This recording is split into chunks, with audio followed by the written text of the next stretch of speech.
বলে মহাদেব। মহাদেবের একটা নাম হচ্ছে মৃত্যুঞ্জয়। কেন? সত্য যুগে বাবার মরণ হয়নি, ত্রেতা যুগে মরণ হয়নি, দ্বাপর যুগেও মরণ হয়নি, আর কলি যুগে ওই বাবার রূপ পরিবর্তন করেছে। নাভাদেবীর গর্ভে জন্ম নিল কমলাক্ষ, বড় হওয়ার পরে নাম হলো অদ্বৈত আচার্য গোসাই। ভাগবত বলছে বাবা 125 বছর বয়সে জরাব্যাধির তিনি আমার কৃষ্ণকে দেহত্যাগ করতে হয়েছে।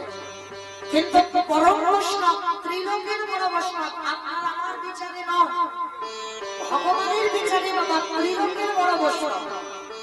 তিনি 3 যুগে মৃত্যুকে জয় করেছিল, যার জন্য ওনারই নাম মৃত্যুঞ্জয়। কিন্তু বাবা এই জায়গাটা প্রত্যেকের একটু বিচার করতে হবে, অনুভব করতে হবে। 3 যুগে যদি শিব হলো, কলি যুগে কি এমন গন্ডগোল ঘটলো যার জন্য বাবা শিব হয়ে এলো না?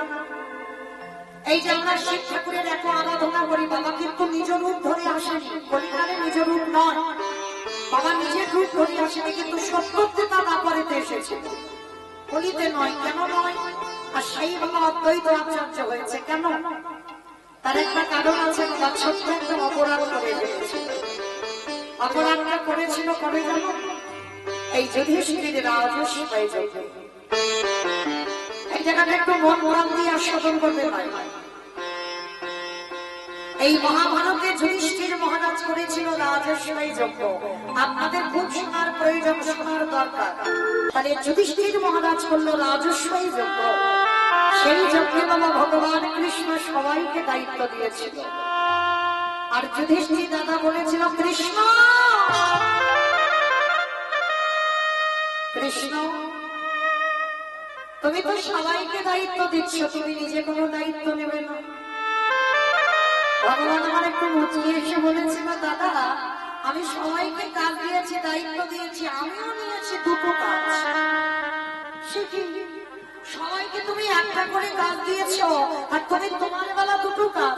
আচ্ছা কৃষ্ণ কি কাজ নিয়েছে বলে জানো দাদা? আমার প্রথম কর্মটা হবে এই রাজস্বই যজ্ঞে যত যত সাধুগুরু ব্রাহ্মণ বৈষ্ণব আসবে, যত যত ভক্ত আসবে, আমি কৃষ্ণ দয়াময় হয়ে সবার প্রথমে আমার কর্ম হবে নিজের হাতে আমি তাদের চরণ যুগল ধন্য করব। চমকে উঠেছে যুধিষ্ঠির দাদা, অসম্ভব। কৃষ্ণ কে কোথাকার জাত আসবে, কে কোন মানুষ আসবে, তাদের জাতের ঠিক নেই, আর যারা যারা আসবে তুই প্রত্যেকের পা ধোবাবি বলে। হ্যাঁ দাদা, এটা হবে আমার প্রথম কাজ। আচ্ছা মাইরা এই জায়গাটা একটু ভালো করে অনুভব করে দেখেন তো, যিনি বিশ্বের স্রষ্টা মালিক ভগবান, যার কোনো কিছু অভাব ছিল না, যে মনে করলে বাবা একটা সেকেন্ডে পৃথিবীটাকে লয় প্রলয় করে দিতে পারে, যার ইচ্ছাতে মরা গাছে ফুল ফোটে, যার ইচ্ছাতে শুকনো গাঙে উজানো, সেই ভগবান আজকের রাজস্বই যজ্ঞে পা ধোয়াচ্ছে কেন? মহাপ্রভুর একটা শিক্ষা আছে বাবা, নিজে আচরি ধর্ম জীবের শিক্ষায়, নিজে না করলে ধর্ম জীবকে শেখানো না যায়। এই যে কথাটা বাবা আমরা মোটামুটি প্রায় সব কীর্তনিয়া বলবো, দেখবেন সব কীর্তনিয়ারা বলে নিজে আচরি ধর্ম জীবের শিখায়, নিজে না করলে ধর্ম জীবকে শেখানো না যায়। মানে আগে আমাদের আচরণ ঠিক করতে হবে, তারপরে বাবা তুমি জীব শিক্ষার জায়গায় দাঁড়াও। কি মাইরা আমি নিজে যদি কৃষ্ণ বলে না কাঁদি, আমি যদি নিজের সাধুগুরু বৈষ্ণবকে সম্মান না করি, আমি যদি স্বভাবটা নত ভাব না হয়, আমি যদি মানুষের সঙ্গে কথা বলবার আগে আমার চরিত্রটা, আমার স্বভাবটা যদি নত হতে না যায়, তাহলে কি বাবা আমার মুখ থেকে হরিকথা শুনে কারোর শিক্ষা হবে বলে মনে হয়? আগে নিজেকে ঠিক করতে হবে, তারপরে তোমার মুখে হরিকথা শুনে জীব শিক্ষা পাবে। যার জন্য বিশ্বের শ্রেষ্ঠ মালিক ভগবান পা ধোয়াচ্ছে কেন? শুধু আপনাদের আমাদের শিক্ষা দেবে বলে। ওরে কলির মানুষ, তোরাও যারা জগতে এই সনাতন ধর্মের মানুষ হয়ে এসেছে, তোদের প্রত্যেকটা মনুষ্য জীবনে কর্তব্য, বাড়িতে যদি সাধুগুরু বৈষ্ণব আসে, সবার আগে নিজে ঘটিতে করে জল নিয়ে তাদের চরণ যুগল ধোয়া। তবে আগেকার দিনের নিয়মগুলো ঠাকুমারা মানত। আর এই আমাদের মতো মেয়েরা বাবা যত টিভি সিরিয়াল দেখে তাদের মতো আচরণ হয়ে যায়। কিন্তু না বাবা, এই অধম কীর্তনিয়া চরণ ধরে বলে যায়, বাড়িতে যদি গুরুদেব আসে, সাধুগুরু বৈষ্ণব আসে, চেষ্টা করবেন বাবা নিজের হাতে তাদের চরণ যুগল ধৌত করে। সাধুগুরু বৈষ্ণব গুরুদেব যদি বছরন্তর না পান, বাবা মা তো আছে, শ্বশুর শাশুড়ি তো আছে। এই কথাটা বললে বাবা অনেক জায়গায় বলি তো সবাই একটু হাসে, যেই বলবো সঙ্গে সঙ্গে হাসি পায়। কেন হাসে? কলিযুগ তো, এক কলসির জলে 7 কলসি ভরেছিল, আর 7 কলসির জলে এখন আর 1 কলসি ভরে। একটা মায়ের স্তনদুগ্ধ সেবা করে 500 ভাই বোন বড় হলো, আর সেই মায়ের পেটের ভাত জোগাড় করতে গিয়ে 5 ছেলে ভাগাভাগি করে দিল, হয় না বাবা? তাহলে জগৎ সংসারে লক্ষ্য করে দেখেন এই বাবা মা যে কি বলতো, এটা আমি বলছি না, ভাগবত যারা জ্ঞানী তারা জানবে। ভগবান কৃষ্ণ সুদামাকে বলেছিল, সুদামা সবার আগে বড় গুরু হলো যে যার ঘরের বাবা মা। আচ্ছা বলেন তো বাবা, ভগবান তো একবারও বলেনি সবার আগে আমি কৃষ্ণ বড় গুরু। ভগবান তো নিজেকে জাহির করেনি যে আমি সব থেকে বড় গুরু। সবার আগে বাবা মাকে জায়গা দিয়েছে, সবার আগে মা, তারপরে বাবা। ভেবে দেখেন তো কোথায় ছিলেন আপনারা, আমরা কোথায় ছিলাম? শূন্যে ঘুরে বেড়াচ্ছিলাম, বাবা কৃপার বিন্দু দিল, মা 10 মাস কত যন্ত্রণা ভোগ করে গর্ভে ধরে রাখল। তার মতো দরদি, তার মতো কৃপাময়ী আর কেউ আছে? তাই সবার চরণ ধরে এই অধম কীর্তি নিয়ে বলে যায়, চেষ্টা করবেন বা বৎসরে একবার, আমি বলছি না যে রোজ রোজ করো, বৎসরে একবার যেমন তোমরা প্রতিনিয়ত ভগবানের সেবা করো, ভগবানের জন্মাষ্টমী ব্রত করো, রামনবমী করো, একাদশীর উপবাস করো, অনেক ব্রত পালন আমরা করি, ঠিক মতো সারা বছরে একবার বাবা মাকে সিংহাসনে বসিয়ে ভগবানের গলায় যেমন মালা দিয়ে, ওইবার বাবা মাকে বসিয়ে দুটো মালা দিয়ে নিজের হাতে চরণ ধৌত করে বৎসরে একবার বাবা মাকে নিজের হাতে একটু খাইয়ে দিয়ে। কারণ ওই জায়গাটাই যদি তুমি নত হতে শিখো, বৃন্দাবন যেতে হবে না, নবদ্বীপ যেতে হবে না, হরিদ্বার যেতে হবে না, কোথাও যেতে হবে না। ভগবান বলেন সারা জীবন হাজার অন্যায় করলেও যারা বাবা মাকে সেবা পূজা করে, হাজার অপরাধও যদি করে, সারা জনম আমি ভগবান সেই ভক্তের দাস। ও যে ভক্তি,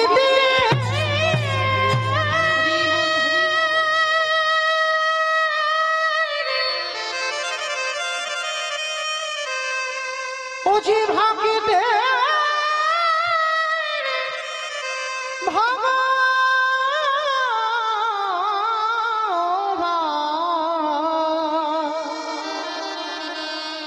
বুঝি ভক্ত ছাড়া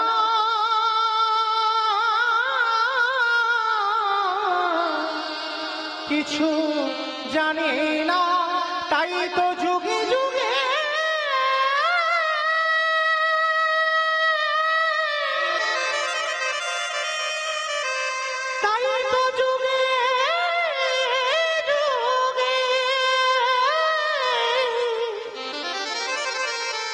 ও যে ভক্তের কাছে দয়াল ছুটে আসে। জগৎ সংসারে ভগবান আজকে এসে দাঁড়িয়েছে কোথায়? বিশ্বের শ্রেষ্ঠ মালিক ভগবান জগৎকে শেখালো ভক্তদের চরণ ধৌত করতে। আর যেই না ভক্তদের চরণ ধৌত করে শিখিয়েছে যে তোমরাও আমাদের মতো আচরণ করো জীব শিক্ষার নিমিত্তে, শুধু আরো একটা কাজ করেছিল। কি কাজ জানো? যারা যারা যজ্ঞে প্রসাদ পেয়েছিল কৃষ্ণ দয়াময় নিজের হাতে এঁঠো পাতাগুলো নর্দমায় ফেলেছে। অনেকে আছে বাবা এই ভক্তরা প্রসাদ পেলে এঁঠো পাতাটা ঘাটতে একটু ঘৃণাবোধ করে, আবার অনেকে বলে স্নান করতে হবে। ওই যে এঁঠো পাতাগুলো পরিষ্কার করেছে স্নান করতে হবে, তবে বাবা সবে কোনো ওই কেউ যদি অনুষ্ঠানে মাছ মাংস খেয়ে যায় ওই একটু ঘাটতে কোনো কাজ হবে না। তাহলে কোন উচ্ছিষ্ট যেখানে সাধুগুরু বৈষ্ণব, যেখানে ভক্ত মহাপ্রসাদ পায়, যেটা ভগবানের উদ্দেশ্যে নিবেদন করে সেই প্রসাদ, সেই প্রসাদের কৃষ্ণ পেয়েছে। শুধু ফেলেনি, আরো একটা কাজ করেছে। ভক্তরা প্রসাদ পাচ্ছে আর উচ্ছিষ্ট গুলো লেগে আছে, এঁঠোতে লেগে আছে, এঁঠো পাতাতে এঁঠো আছে, আর ওই উচ্ছিষ্ট তুলে নিয়ে কৃষ্ণ আমার সারা গায়ে মাখছে। আলাদা থেকে যুধিষ্ঠির দাদা দেখে বলেছিল, কৃষ্ণ এটা তুই কি করছিস? কে কোথাকার কোন জাতের মানুষ আসছে তার ঠিক ঠিকানা নেই, কে নিচু জাত কে উঁচু জাত, আর সবার পা ধোয়াচ্ছিস ঠিক আছে, সবার এত পাতা ফেলছিস ঠিক আছে, কিন্তু কৃষ্ণ আমি আড়ালে দেখলাম তুই আড়ালে গিয়ে এঠোগুলো সারা গায়ে মাখছিস কেন? এই নোংরা গুলো তুই কেন মাখছিস? ভগবান এসে বলেছিল, দাদা এ তো আমার কর্মফল। সে কি কৃষ্ণ তুই আমার পাপ করি না? সবাই পাপ করে, সবার বিচার আমি করি। আর বাবা যে বিচারকের জায়গায় বসে সে যদি অন্যায় করে, সে যদি পাপ করে, তাহলে তার বিচার করতে। ভগবান বললেন আমার বিচার কাউকে করতে লাগে না, আমার বিচার আমি নিজেই করি। সে কি কৃষ্ণ তুইও আমার পাপ করিস? কি আমার পাপ করেছিস কৃষ্ণ? বলে দাদা পাপটা তো আমি দাপারিতে করি না, পাপটা করেছিলাম ত্রেতা যুগে রঘুপতি রামচন্দ্রের রাম অবতারে পাপ করেছিলিস। কি পাপ? বলে জানো দাদা আমি নিজের হাতে একটা মণিপুত্রকে হত্যা করেছি। মণিপুত্র সে কে? বলে বিশ্বের সবার মানের ছেলে, যার নাম ছিল রাবণ রাজা। রাবণ রাজাকে নিজের হাতে হত্যা করেছিল রঘুপতি রামচন্দ্র অকাল বোধন দুর্গা পূজা করে। জানো তো যে দুর্গা ঠাকুর আপনারা দেখতে যান আশ্বিন মাসে, ওই দুর্গা পূজাটা করেছিল রঘুপতি রামচন্দ্র। কেন করেছিল? শুধু রাবণকে বধ করবার জন্য। আর ওই দুর্গা পূজাটা করেছিল রাবণ রাজা। তাহলে কত বড় ভক্ত ছিল এই রাবণ। তবে বাবা একটা কথা বলি, আমরা রাবণের একটাই কথা আপনারা চলতি কথা মেনে নেন, অনেক সংসারেও বলবো। কথাটা কি না, তুই হলি আমার ঘর শত্রু বিভীষণ। বলি না তুই আমার খাস, আমার বাড়ি থাকিস, আর আমার বাড়ির গল্পগুলো লোকের কাছে বলে তুই হলি ঘর শত্রু বিভীষণ। কিন্তু মাইরা এটা আপনাদের কথা নয়, আমারও কথা নয়, কথাটা বলেছিল রাবণ রাজা লঙ্কার মাটি। কবে বলেছিল জানো? যেদিন বাবা ঘোষণা হয়েছিল যারা যারা নাম তাদেরকে মৃত্যুদণ্ড দেওয়া। আর এই ভয়ে পড়ে বাবা কেউ রাম নাম করতো না, সবাই ভয়ে ভয়ে ঘরে চুপি চাপি থাকতো। আর কিন্তু ওই বিভীষণ মানে রাবণ রাজার ভাই বিভীষণ রাতের অন্ধকারে কাউকে কিছু না বলে জানালা দরজা ভিতর থেকে বন্ধ করে দিয়ে শরীরটাকে বুকে জড়িয়ে ধরি, সারা রাত শুধু বলে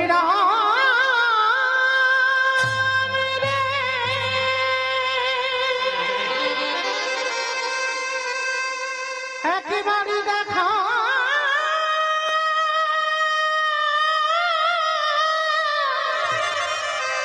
দেখা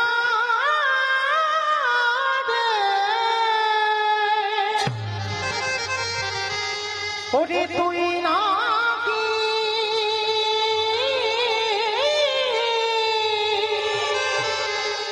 ভক্তি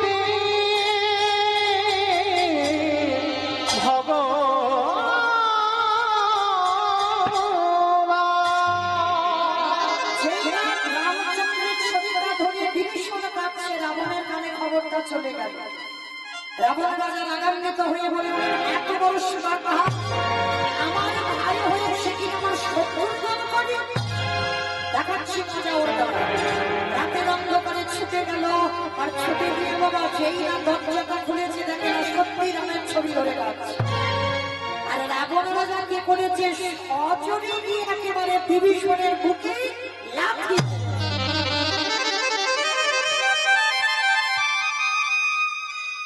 এই জায়গাটা একটু আস্বাদন করবেন বাবা। ভাই ভাই যদি কেউ থাকো, এই রাবণ আর বিভীষণের চরিত্রটা তাদের শোনা খুব দরকার, খুব প্রয়োজন।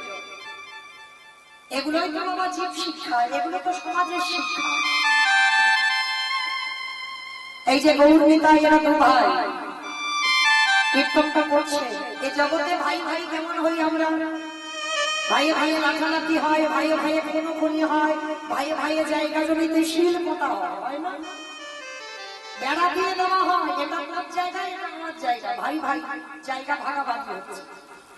আবার দেখবেন বাবা ভাই ভাইয়ের মামলা পর্যন্ত চলে, পাঁচিল তুলে দেওয়া হয়, এক ভাই আর এক ভাইয়ের মুখ পর্যন্ত দেখে না। এক ভাই যদি মরেও যায় আর এক ভাইয়ের এতে কোনো যায়ও আসে না, হৃদয়ে এতটুকু কোনো অনুতাপ থাকে না যদি ছোট ভাই মরে যায় বা বড় ভাই মরে যায়। কিন্তু মায়েরা এগুলো আপনাদের সঙ্গে হয়, এগুলো আমার সঙ্গে হয়। রাবণ বিভীষণ এরা এমন ভাই ভাই ভাইয়ের কেমন চরিত্র হওয়া উচিত বাবা শিখে নেন। আশীর্বাদ করে যাবেন এরা দু ভাই যে কীর্তন করাচ্ছেন, এদের যেন স্বভাবটা, এদের চরিত্রটা মৃত্যুর আগের দিন পর্যন্ত যেন এমনই থাকে। যেই না সজনে লাথি মেরেছে, একটা কথা মনে রাখবেন বাবা, বড় দাদা মানে পিতার সমান আর বড় দিদি মানে মায়ের সমান। হয়তো তুমি ছোট হয়ে অন্যায় করোনি, বড়ই অন্যায় করেছে, তুমি জানো, সমাজের লোকও জানে বড়জন অন্যায় করেছে, কিন্তু বাবা শাস্ত্র কোনোদিন বিধান দেয়নি তুমি ছোট হয়ে বড়র গায়ে হাত দাও, এ বিধান নাই। হয়তো তুমি ছোট অন্যায় করোনি, বড় তোমাকে মারতে পারে, হয়তো তুমি দোষ করোনি, বড় হাজারবার তোমাকে মারতে পারে, কিন্তু ছোট হয়ে ভগবান বিধান দেয়নি তুমি বড়র গায়ে হাত করো। আর যারা এই পাপ কাজগুলো করে বেড়ায়, ভগবান বলেন সেই পাপকে আমি জীবনেও ক্ষমা করি। ওই জন্য এইগুলো একটু খুব শোনা দরকার বাবা।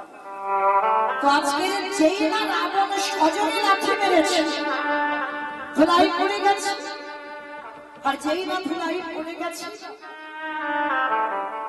আচমকা লাথি মারা তো আমায়রা বুকে লাগবে না, আচমকা তো পিছন থেকে এসে বাবা মেরেছে, হঠাৎ বুকের যন্ত্রণা, তবে কিন্তু তোমার প্রতিবাদ নয়, ধুলার তাকে হামাগুড়ি দিয়ে উঠেছে বিভীষণ,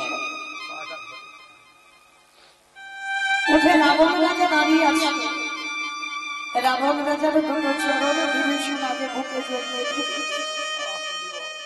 দাদা তুমি যেমন বুকে রাখতে তোমার এই দুটো চরণে ব্যথা লাগে দাদা গো,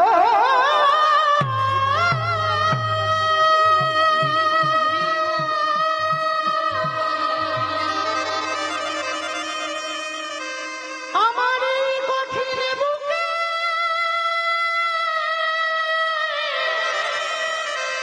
বুকে লাথি মেরে তোমার কোমল চরণে কি আঘাত লাগে দাদা গো, একেবারে বলো বলো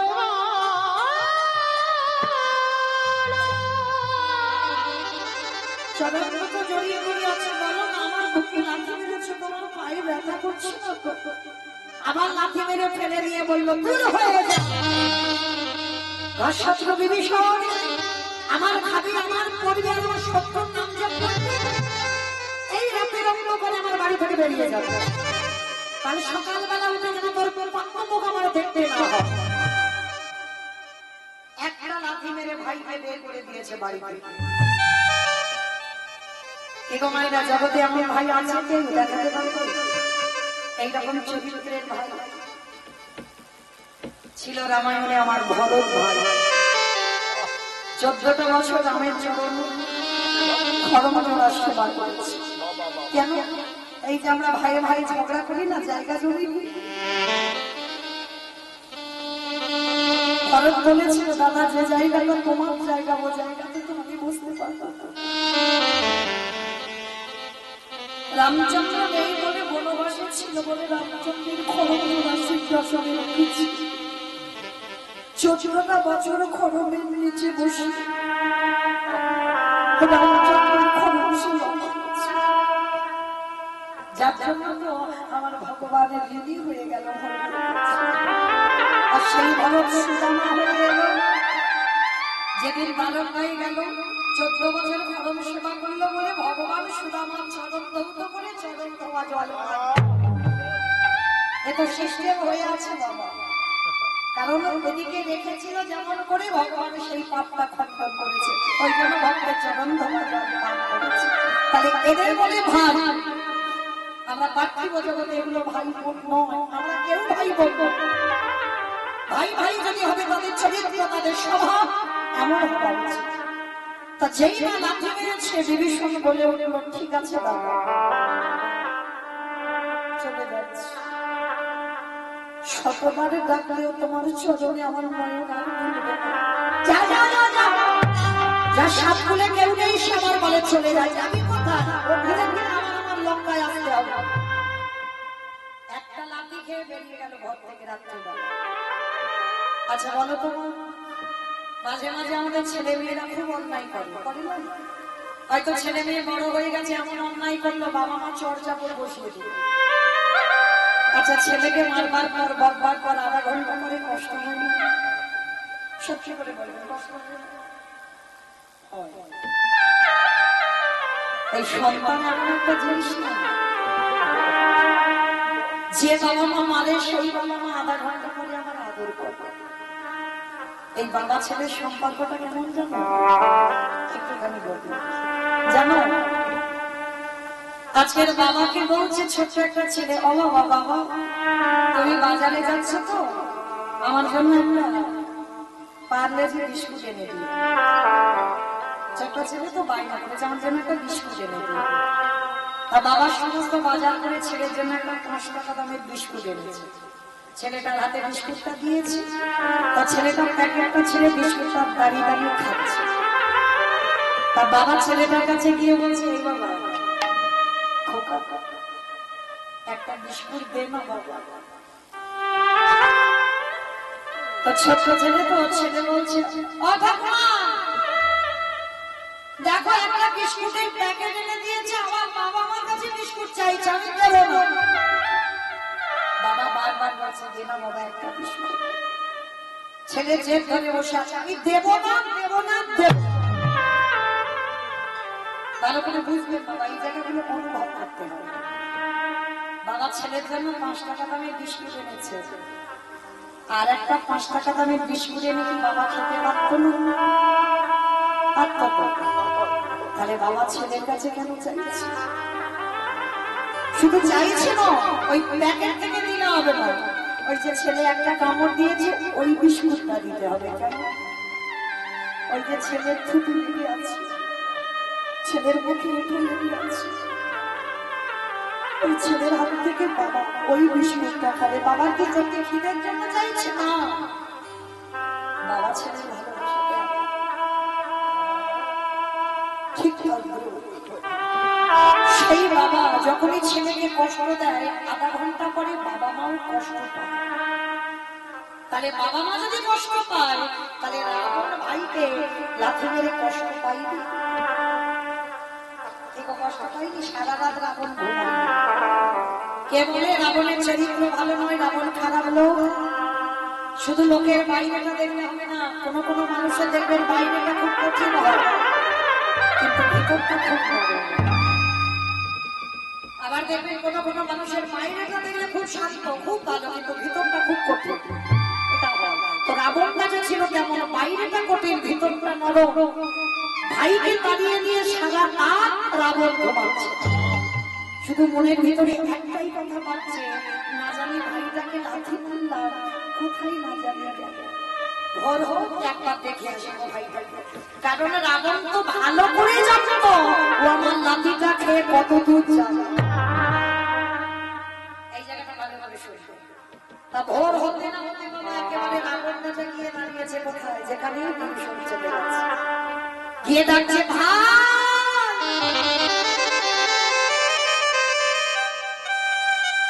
ভাই রে, বারবার ভাই ভাই বলে ডাকছে। লক্ষণ বেরিয়ে এসেছে, তোমার লজ্জা করে না?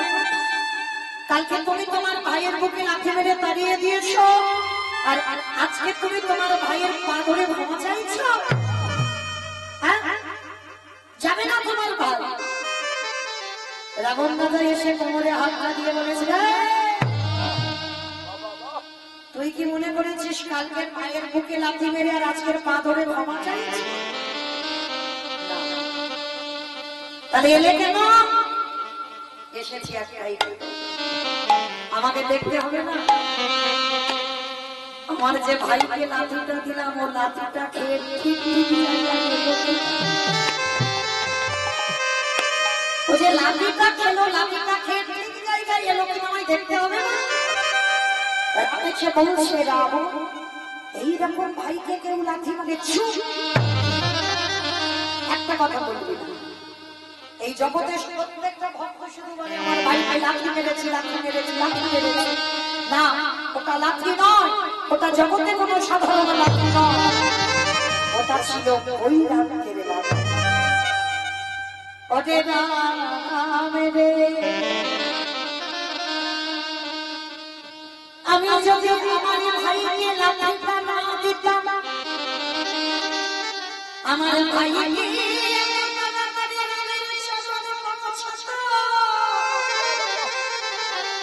ওরে রাম রে, ওই লাঠিটা দিলাম না বল, আমার ভাই তোর চরণ তলে এসে ওরে রাম রে,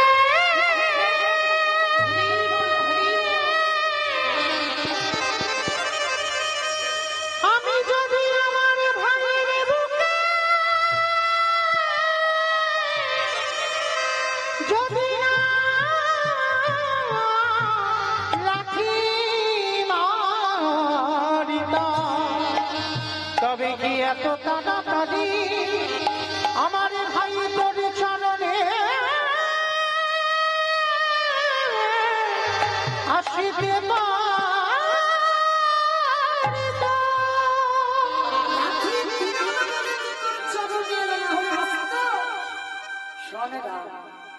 ওই ভাইকে লাঠি মেরে কলির মানুষদের একটা শিক্ষা দিলাম।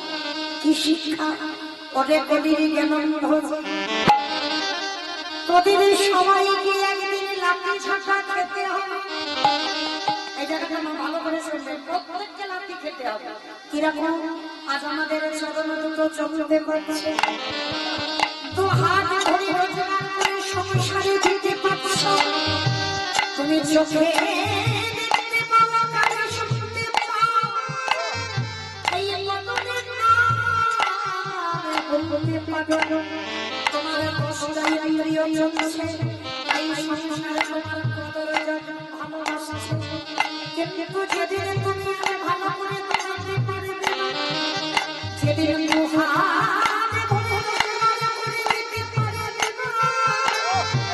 যেদিন তুমি চোখে ভালো করে কিছু দেখতে পারবে, আমি ভালো করে কিছু শুনতে পারবে না, যেদিন জিহ্বাতে কিছু আমি ভালো করে বলতে পারবে না, যেদিন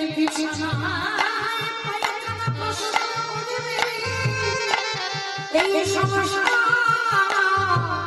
তোমাকে দোতলা থেকে নিচে পায়খানা করে পড়ে থাকবে, এই সংসারের জাতের জন্য তুমি হাত খাটুনি খেটেছো, এই সংসারে তোমার একদিন ভালোবাসবে, দুদিন ভালোবাসবে, 15 দিন ভালোবাসবে, জোরে 1 মাস ভালোবাসবে, জোরে 1 বছর ভালোবাসবে, তারপরে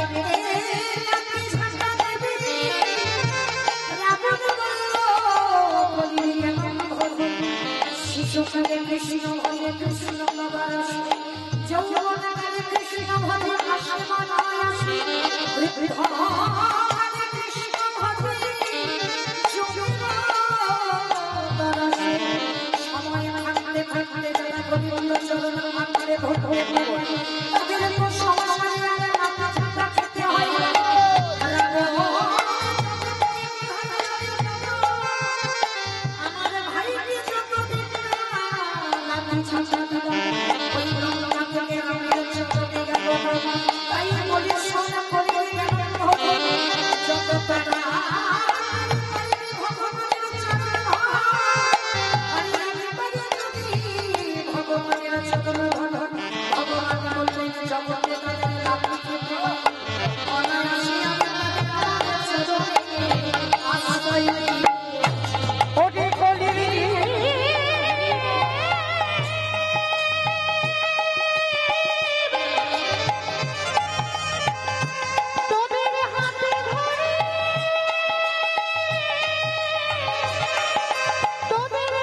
থাকিতে থাকিতে একেবারে গৌরী গোবিন্দ চরণে আসনা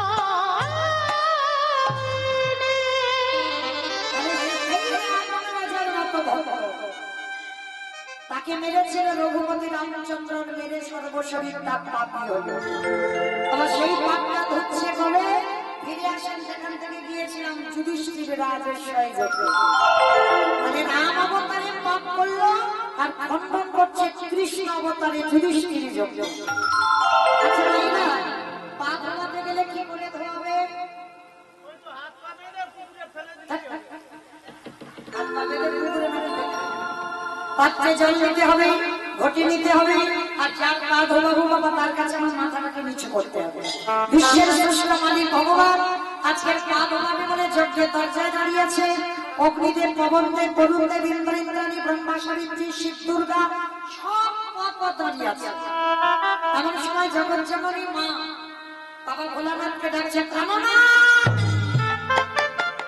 আর দেরি নয়, চলো কৃষ্ণ পা ধোবাবে, পা দুটো ভালো করে ধুইয়ে। এইবার যেই না কথাটা বলা, আমার জগৎ জননীর কথা শুনে বাবা ভোলানাথ বলছে, পার্বতী তোমার কি মাথার গন্ডগোল হয়েছে? কৃষ্ণ পা ধোবাবে আর আমাদের মতো পাপির পা দুটো বাড়িয়ে গেল। শোনো, তোমার যদি এত ধোয়াবার ইচ্ছা হয় তো তুমি লাইনে দাঁড়াও, কিন্তু আমার পা তো আমার কৃষ্ণ দয়াময় ধোয়াতে পারবে না। এই বলে বাবা ভোলানাথ কি করেছে, লাইন থেকে বেলাইনে চলে গেছে। আর আড়ালে গিয়ে মনে মনে ভাবছে কৃষ্ণের চোখে ধুলো দিয়ে যজ্ঞের ভিতরে যেতে হবে। মানে ধুলোটা দেবো কি করে? আড়ালে গিয়ে ভোলানাথ কি করেছে, একটা দুম করে কুকুর হলো। কেন কুকুর হলো? কুকুর হচ্ছে বাবা সব থেকে প্রভু ভক্ত, আর কুকুর হয়ে পিছন থেকে একটা দুপা করে আসছে, কৃষ্ণ হেড হয়ে পা ধোয়াচ্ছে, আর পায়ের মাঝখানটা বাবা একটু ফাঁকা মতো দেখেছে। আর বাবা ভোলানাথ মনে মনে চিন্তা করলো, ওই জায়গা থেকে ঢুকে গিয়ে আমি এবারে যজ্ঞের ভিতরে চলে যাবো, আর কৃষ্ণ আমার পা ধোয়াতে পারবে। বাবা ঠাকুর এই জায়গাটা আমার বৈষ্ণব ঠাকুরের একটু বোঝার ভুল হলো, কি বল না জগতে বাবা, এই যে আমি দাঁড়িয়ে আছি, পিছনটা তো আমি দেখতেই পাচ্ছি না, সামনে যতদূর আমার চোখ যাচ্ছে ততদূর দেখা যাচ্ছে কে কীর্তন শুনছে, কে শুনছে না, কে পাখার বাতাস খাচ্ছে, কে হেসে যাচ্ছে, কে কেঁদে যাচ্ছে, আর কে বসে বসে আমি দেখতে পাচ্ছি না। আমার চোখে ধুলো দেওয়া যায়, কিন্তু যে ছেলে পাকা করে বাঁধা হাতে কালো শস্য, তার চোখে ধুলে দিতে পারবে? সময় মতো খাতা কলমে লিখে ঘরে পৌঁছে দেবে। তাহলে কৃষ্ণের চোখে ধুলো দেওয়া যায় না। যেমন বাবা গৌতম মুনির স্ত্রী ছিল অহল্যা, তাই তো? পঞ্চসতীর মধ্যে একজন সতী ছিল অহল্যা। তা এই অহল্যা মা যখন সতীত্ব নাশ করলো, দেবরাজ ইন্দ্র গুরু পত্নী হরণ করলো, তখন গৌতম মুনি অভিশাপ দিল কি সর্বাঙ্গে হবে তোর ভোগ চিহ্ন। সেটা পরবর্তীতে আসতে বাদে হলো সহস্র চোখ। মানে দেবরাজ ইন্দ্রের শরীরে সহস্র চোখ, কিন্তু তার থেকে তোমার কৃষ্ণের শরীরে বাবা আরো চোখ বেশি। সে চারদিকে ঘুরে ঘুরে বেড়াচ্ছে, কে কি করছে দেখি। কারণ ভগবান মন্দিরে থাকে না, ভগবান তীর্থে থাকে না, ভগবান ভক্তের হৃদয়ে থাকে না, থাকে কোথায়? যেখানে ভক্ত গুণান গুণকীর্তন গায়, সেইখানে প্রভু আমার অবস্থা। তার বিশ্বাস আছে না আছে বলতে পারবো না, আমার বিশ্বাস কোনো না কোনো জায়গায় দাঁড়িয়ে কোন রূপ ধরে প্রভু এই হরিকথা শ্রবণ করছে। আজকের বাবা ভগবান হেড হয়ে পা ধোয়াচ্ছে, আর বাবা ভোলানাথ ওই কুকুর রূপ ধারণ করে কৃষ্ণের চোখে ধুলো দিয়ে যজ্ঞে যাবে। পায়ের মাঝখানটা ফাঁকা মতো দেখেছে, পিছন থেকে ভোলানাথ একটা দুপা করে আসছে, আর এসে কি করেছে, কৃষ্ণ তো নিচু হয়ে আছে, দেখতে পাচ্ছে না, আপনিও দেখতে পাচ্ছে না, কিন্তু দেখতে ঠিক পাচ্ছে। আর পিছন থেকে এসে সবে ওই পায়ের ফাঁক দিয়ে মাথাটা, আর যেই না মাথাটা দেবা কৃষ্ণ হাঁটু দুটো নিয়ে কুকুরের কানের কাছে চেপে, আর যেই না কানের কাছে চেপে দিয়েছে, কুকুর কি করবে? কেউ কেউ করবে, বলছে কৃষ্ণ কৃষ্ণ কৃষ্ণ, বলে ছাড়বো বলে ধরি না, হে বৈষ্ণব হে বৈষ্ণব গোসাই, জানি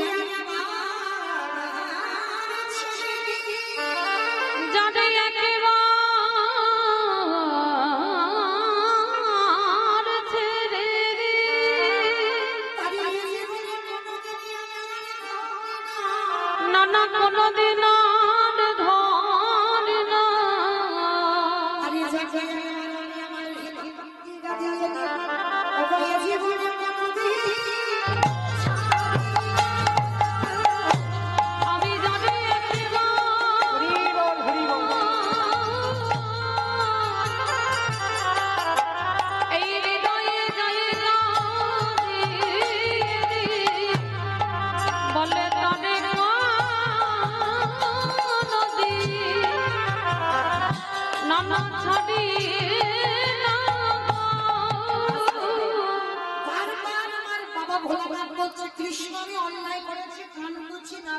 ভুল করেছি ছেলেদের চুপ। ভেবেছিলাম তোমার মতো বৈষ্ণবের দুটো পা ভোগালে বোধহয় হয়ে যাবে, কিন্তু তুমি কৃপা করে করুণা করে আমার জন্য আরো এক্সট্রা দুটো জুড়ে দিয়েছো। আমার বুঝেছো আমার কথা? শিব ঠাকুরের কটা পা? দুটো পা। কুকুরের কটা পা? চারটে। তাহলে কুকুরের চারটে পা। ভগবানকে বলছে, হে বৈষ্ণব, তোমার মতো বৈষ্ণবের দুটো পা বলে আমার জীবনে বোধহয় কম হতো, তাই তো তুমি আমার জন্য আরো এক্সট্রা দুটো জুড়ে দিয়েছো।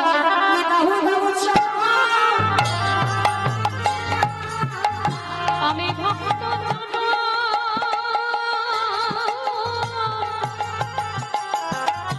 চরণ সেবা করিব, বলে দাও দাও চরণ বাদায় দাও। সেই দিন আমার ভগবান কি করেছিল জানো? খালি বিলি নদী নালার জলে আমার পা ধোবাচ্ছে ওই খালবিলি নদী নালার জল দিয়ে। আর বৈষ্ণবের বেলা কি করেছিল? চারটে চরণ কুকুরের এক জায়গায় বেঁধে কৃষ্ণ আমার হৃদয় ভগবানের চোখের জলে দিয়ে কুকুরের চরণ যুগল ধৌত করে দিল। আর সেদিন পরম বৈষ্ণব বাবা ভোলানাথ কেঁদে বলেছিল, কৃষ্ণ আমি প্রতিজ্ঞা করলাম তোরা চরণ ছুঁয়ে এই রাজশাহী যজ্ঞে আগত কলিকালে আর কোনদিন আমি শিব হচ্ছি না।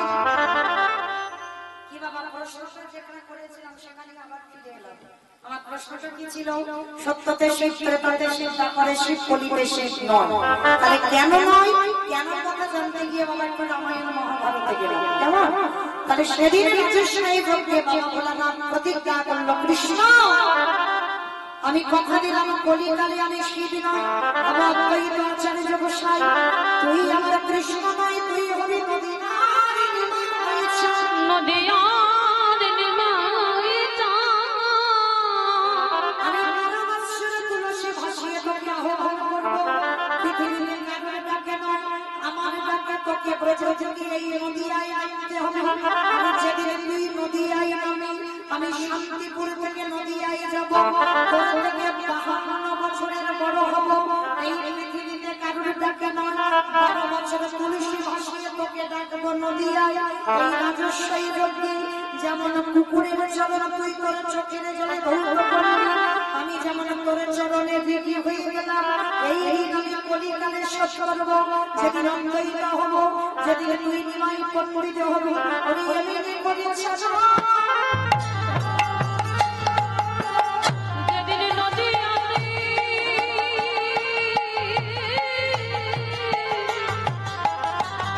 নদিয়াতে নিমাই হবি, ওরে এমনি করে চরণ ধোয়াইল। যার জন্য আজকে পৃথিবীতে এত রকমের ভক্ত থাকা সত্ত্বেও আজকের অদ্বৈত আচার্যের ডাকে কৃষ্ণ গৌর হয়ে এসেছে। তবে মাইরা এই প্রশ্নটা আমার নয়, শ্রী শ্রী রামকৃষ্ণ পরমহংসদেবকে নরেন বলেছিল। নরেন একটা কথা বলেছিল, আচ্ছা গুরুদেব ও ঠাকুর, হরি বললে কৃপা হয় না কাঁদলে কৃপা হয়? ভালো করে এই জায়গাটা শুনবেন বাবা, কীর্তন শুনলে শুধু হবে না। ঠাকুরকে প্রশ্ন করেছিল, ঠাকুরের বই যারা পড়বেন দেখবেন ঠাকুর উদাহরণ ছাড়া কোনো কথা বলতো না। তো নরেন প্রশ্ন করেছিল, ঠাকুর কাঁদলে কৃপা হয় না হরি নাম করলে কৃপা হয়, কোনটা করলে কৃপা হয়? তো আমি প্রশ্ন না, তা ঠাকুর বলেছিল, নরেন আমি বলবো, তবে একটা কাজ করতো, যা এক্ষুনি ছুটে গিয়ে তুই একটা পেরেক নিয়ে আয়। আর যেই না ঠাকুরের কথা শুনেছে বাবা ছুটে গেছে নরেন, আর গিয়ে বাবা একটা পেরেক এনেছে। আর ওই তোমার পেরেক ছিল তো, পেরেক ছিল তো, আর দক্ষিণ 24 পরগনার মানুষ পেরেক চিনবে না তো, হরি বল। তো একটা পেরেক নিয়ে এসেছে, তা ঠাকুর বলছে নরেন ওই পেরেকটাকে ভালো করে একটু কাদা মাখিয়ে দিত। ভালো করে কাদা মাখিয়ে দিয়েছে, আর কাদাটা মাখিয়ে দিয়ে বলছে, বাবা একটা কাজ করে, একটা ছুটে গিয়ে চুম্বক নিয়ে আয়। তা চুম্বকটাও নিয়ে এসেছে। এইবার যেই না ঠাকুর বলছে এইবার দুটোকে এক জায়গায় ধরতো, যেই না বাবা দুটোকে এক জায়গায় ধরেছে বাবা, কেউ কাউকে টানছে না। তা নরেন বলছে ঠাকুর এই জন্য তোমায় পাগল বলে। বলে কেন? বলে পাগল বলবে না, ভালো করে চেয়ে দেখো, তুমি যে বলছো চুম্বকটা পেরেকটা কাছাকাছি আনো, কে কাকে টানে দেখো। তা তুমি বোকা বলে তো কথাটা বলছো, কেউ কাউকে টানবে? টানবে কি করে? পেরেকে তো ভালো করে কাদা মাখিয়ে দিতে বলবে। তাহলে ভালো করে যদি পেরেকে কাদা মাখানো থাকে, তাহলে কি চুম্বক না টানবে, পেরেক না টানবে, কেউ কাউকে টানবে। তা ঠাকুর বলছে শালা ওই জন্য তো তোকে বললাম পেরেকে একটু ভালো করে কাদা মাখা। ঠাকুর সবাইকে শালা শালা বলতো। বাবা কোন শালা? বউয়ের পাঠশালা না, পাঠশালা না, গোশালা না, তাহলে কোন শালা? শা মানে মন্দির, লা মানে নৌকা। ঠাকুরের যে নৌকাতে পাড়া পাড়া হবে, ওই জন্য সবাইকে শালা শালা বলে। এইটা বোঝাবার জন্য তোকে এইটা করা সব। তাহলে পেরেক টানছে না, চুম্বক টানছে না। তাহলে একটা কাজ কর, বলে ঠাকুর টানবে কি করে? কাদা মাখানো আছে তো। বলে শোন শালা, একটা কথা বলি, এবার পেরেকটাকে ভালো করে ধুইয়ে দে। এইবার কি করেছে নরেন? ভালো করে পেরেকটা ধুইছে। পেরেকটা ধোয়ার পরে বলছে এবার একটা কাজ করে, এবার চুম্বকের কাছে নিয়ে যাবো দেখে। এইবার যেই না পেরেকটা চুম্বকের কাছে গেছে, বাবা সঙ্গে সঙ্গে দুটো এক হয়ে গেছে। তা ঠাকুর জিজ্ঞাসা করে, আরে কে কাকে টানলো? কে কাকে টানলো? পেরেকটা টানলো না চুম্বকটা টানলো? কে কাকে টানলো? বলে ঠাকুর তুইও বড্ড পাগল, পেরেকটা টানলে কেন, চুম্বকটা তো টেনে নিল। বলে আগে টানলো না কেন? বলে আগে তো কাদা মাখানো ছিল ওই জন্য। বলে এখনো কিছু বুঝতে পারলি না? এই জগতের ভক্তরা হলো, জগতের মানুষ হলো পেরেক। আরে আমার পরমাত্মা রূপী ভগবান হলো চুম্বক। এই ভক্তকে যে পেরেক রূপী ভক্তকে যে টানে দেবে, যদি কাম কাঞ্চনে আসক্ত বিষয় বৈভবে আসক্ত হয়ে থাকে, যদি এই পেরেক রূপী মানব জমিন নোংরা মাখানো থাকে, তাহলে এই নোংরাকে তো আমার পরমাত্মা রূপী ভগবান টানতে পারবে না। ওরে নলে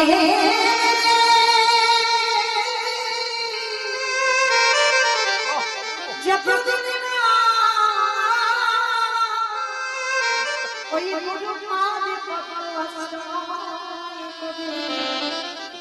একেবারে কৃষ্ণ বলে এই মহিলা যতদিন না ধ্বংস করছে। কিসের মহিলা?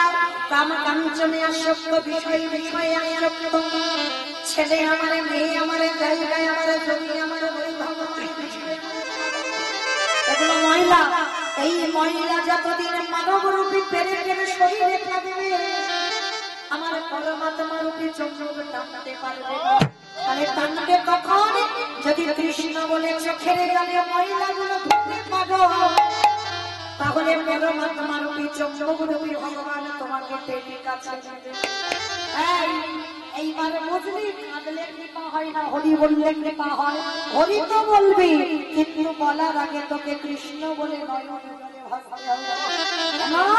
যতদিন না কৃষ্ণ বলে এই হৃদয়ের মহিলাগুলো ধুয়ে দিচ্ছি, ততদিনই আমার পরমাত্মা রূপী জীবাত্মাকে টানতে পারবে না। আরে যেদিন তোর কামনা বাসনার মহিলার বাসন ধুয়ে যাবে, আমার ভগবান যেদিন কৃষ্ণ বলে,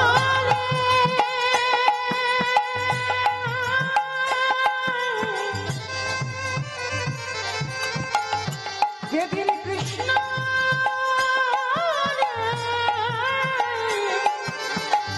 একেবারে কাঁদিতে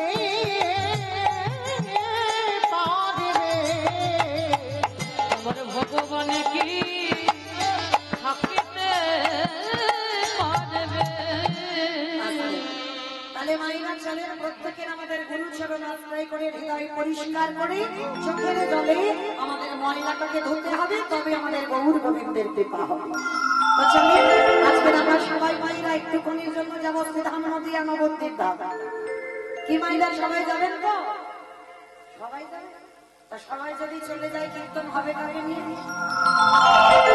দেখলে সাপঞ্চে চলে যাবে, তাহলে কীর্তন হবে কাকে নিয়ে? কি শ্রোতা না থাকলে কীর্তন হবে? তাহলে কেউ যাবো না, নাকি যারা ইউটিউব করছে ওরাই বাজন শুধু থাকবে। না ওরাও চলে যাবে।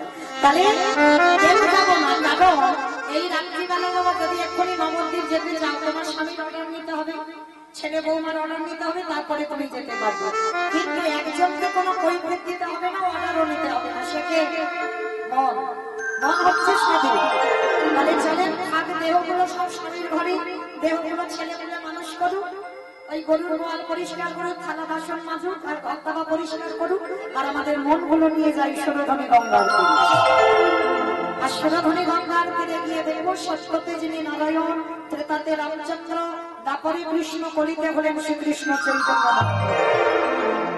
যেদিন আমার প্রভু নদিয়ায় এলেন, নদিয়ার ভাবটা কেমন ছিল, ঘোষণা মহাজনেরা ঘোষণা পদ রেখেছে বা কত সুন্দর। আজ নদিয়া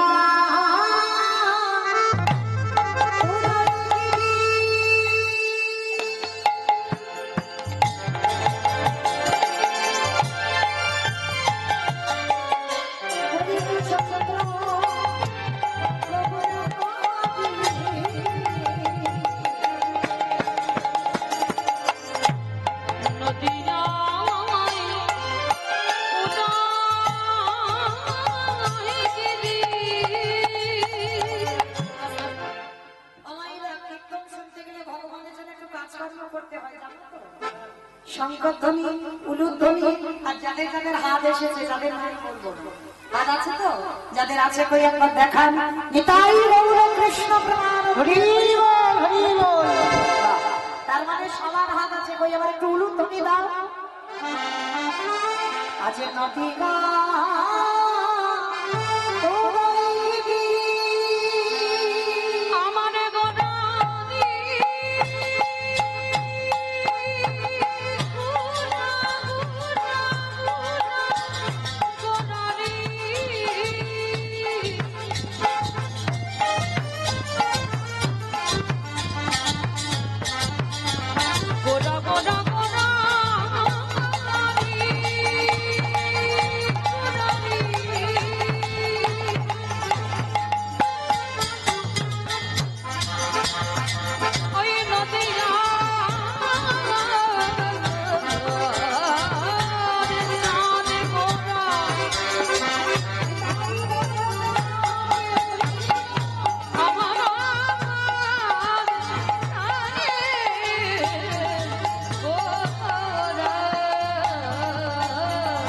নদিয়া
শান্তিপুরের মাটিতে পুরো অদ্বৈত আচার্য গোসাইয়ের ডাক। আর এই অদ্বৈত আচার্য গোসাইয়ের একটা নাম ছিল বাবা যার নাম মৃত্যুঞ্জয়।